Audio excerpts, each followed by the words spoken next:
So, good evening, sir. Welcome. Good evening. So, the Dmdk President Mr. Vijayakanth son recently made a statement in one of the interviews, said that they haven't received any call from any end for alliance formation with Dmdk. And moreover, he challenged, if someone proves that they have received the alliance formation call, then he will ready to dissolve the Dmdk party itself. So, what's your stand on this? Recently, in one or two of my interviews, I have talked about this. Because Vijayakanth party was in the habit of getting bribes during the election time, and he will be changing sides. That was the history. Now his son, and who will be a child at that point of time, because Vijayakanth formed the party 2005, and now it is 2022. He will be a child at the time of Vijayakanth forming the party. I know the history of Dmdk right from 2005.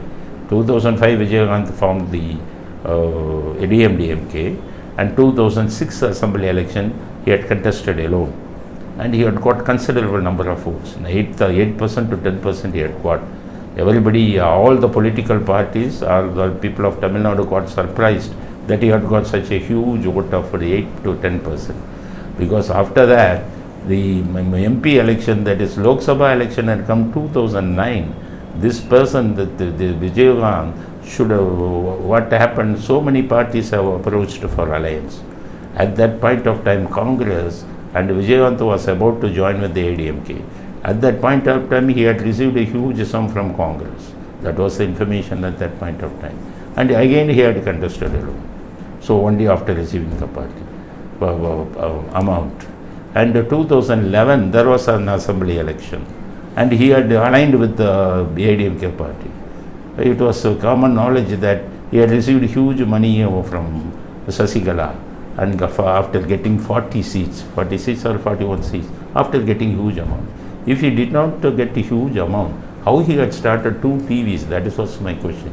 After 2005, Vijayakanth did not act in films, and none of his films have become major hits after 2005. How he had got such a huge amount? He was running 2 TVs even at this point of time. Even during 2016, what happened? And Vijayakanth was about to join with the DMK, and the negotiations were going on between Karunanidhi and Vijayakanth. At that point of time, Sasigala bribed these people, third party alliance.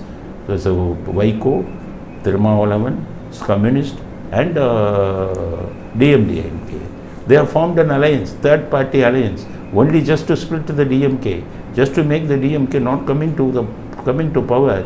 This party, Dmdk, got a huge amount from Sasigala for forming a third party alliance, for breaking the alliance with the ADMK. This had happened 2016.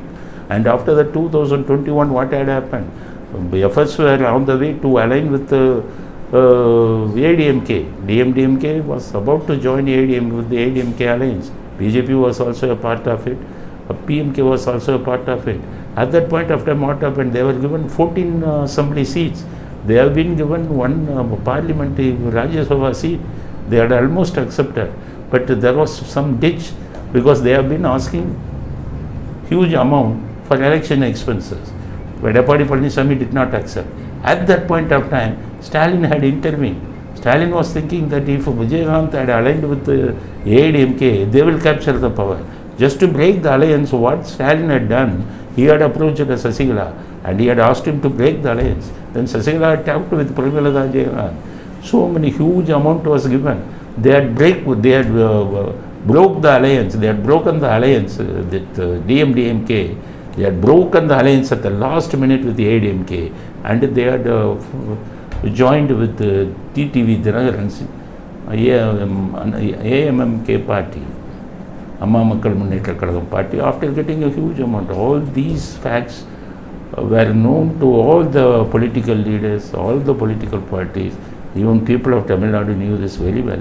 The Dmdk was in the habit of getting huge amount during all the elections.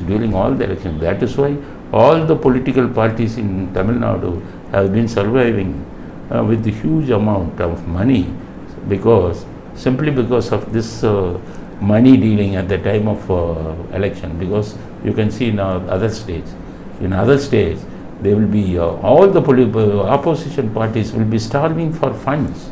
They will not have any funds at the time of election. But in Tamil Nadu alone, all these opposition parties, they are having got one TV and one television. Vaiko party has got one television. Thirumavalam party has got one television. Vijayakanth party has been running two television channels.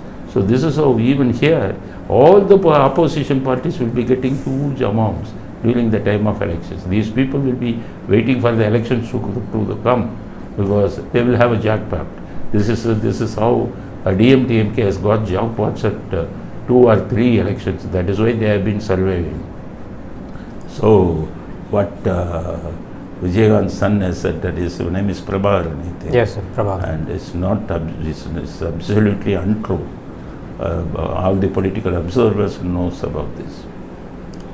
So my next question is, recently Arumugaswamy Commission had submitted the report regarding the investigation of late Chief Minister of Tamil Nadu, Ms. Jayalalitha's so-called mysterious death case. So they have submitted the report to the Chief Minister of Tamil Nadu, Mr. M.K. Stalin. So for that, Mr. M.K. Stalin had reacted, said that the report will be put in the discussion of ministry, and as well as after consulting with the legal advisor and the ministries, he said that he will take the pertinent action based upon the discussion that was given. You take it granted, Stalin will take no action against the report because there is no substance in the report. What Arumugaswamy said in the report, we have not gone through that because it is kept as a suspense. Stalin says that he will submit it in before the assembly, Tamil Nadu assembly, and you take it for granted. There was now no substance in the report. The report says that the report asked the government to inquire Sasigala. The report asked the government to inquire Dr. Sokumar. The report asked the government to inquire ex-chief secretary Ram Mohan Rao. And the report also asked the government to inquire Vijay Bhaskar. So when the report itself was asking the government to make inquiry with all these persons, what will be the result in the inquiry? Nothing will be surviving in the inquiry. It is just a mere eyewash. And Stalin says that he will be going to take the action, that he will be throwing that report into the dustbin. What I am asking is, the formation of commission itself is wrong because they have given the terms of reference only in a limited way to inquire the situations prevailing at the time of giving treatment to Jayalalitha. No, what I am saying is you form a separate inquiry commission. So Chief Minister Stalin should form a separate inquiry commission. You should find out the entire truth, what had happened in Pious Garden, right from the inquiry starts, and the inquiry should end till the death of the Jayalalitha at Apollo Hospital. Then only so many truths will come. So that is why nothing will be happening, and the report of Arumugaswamy will be thrown to the dustbin. The report itself is the report itself is an eyewash. So nothing concrete has been stated in the report. So Stalin has been making it as a politics, and he will be using the report as a tool to intimidate Sasigala and Dinagar, because Stalin wants Dinagar to contest the election during the next election against the ADMK by dividing the 3%, 4% ADMK votes, because then only they can Stalin can defeat ADMK. So Stalin will be using this report as a tool to intimidate the political opponents. This is what is going to happen. So people of Tamil Nadu should not believe the Stalin's words that he will be going to take action against the report. Definitely it is very much sure that he will be throwing that report into the dustbin. Thank you, sir. Thank you for your thoughts.